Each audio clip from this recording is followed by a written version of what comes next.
One of the most painful questions people ask themselves after an emotionally or physically abused relationship is this: why didn't I leave sooner? Hi, I'm Daniel. For over 40 years as a clinical psychologist, I've helped people find clarity, rebuild their confidence, and feel more like themselves again in their relationships. You may remember from a previous episode that emotional or physical abuse rarely begins as something obvious or extreme. It develops gradually through small changes, small compromises, and growing self-doubt. By the time the relationship feels unhealthy, your confidence may already be affected. There are also powerful emotional ties that make leaving very difficult. You may still care deeply about the person. You remember the good times, especially how the relationship felt at the beginning. Patterns like the apology cycle create hope that things will improve, and that hope can keep you emotionally invested. Over time, emotional abuse often weakens your trust in your own judgment. You may question your decisions. You may worry about being alone, making the wrong choice, or not coping on your own, especially financially.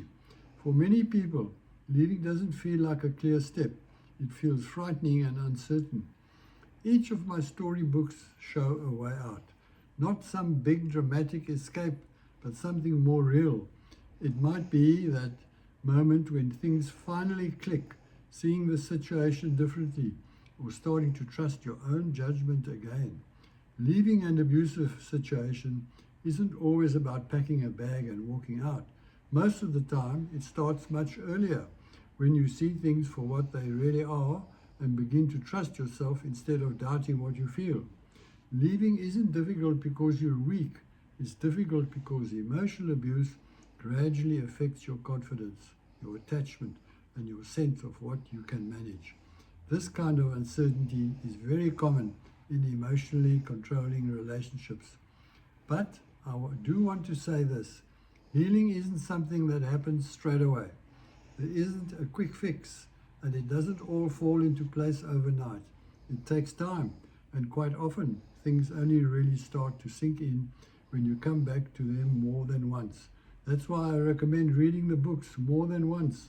The first time, you may just recognize parts of your experience, but as you go back, you start to see things more clearly, and that deeper understanding is what real healing is built on. If this experience feels familiar, you'll find many real-life situations like this explored in my story trilogy. The details are in the description below.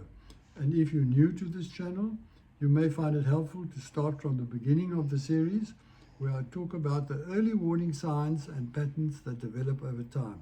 See the link below. In the next video, I'll talk about one of the clearest signs you may have lost yourself in a relationship and how to recognize it. Click on the link in the description section.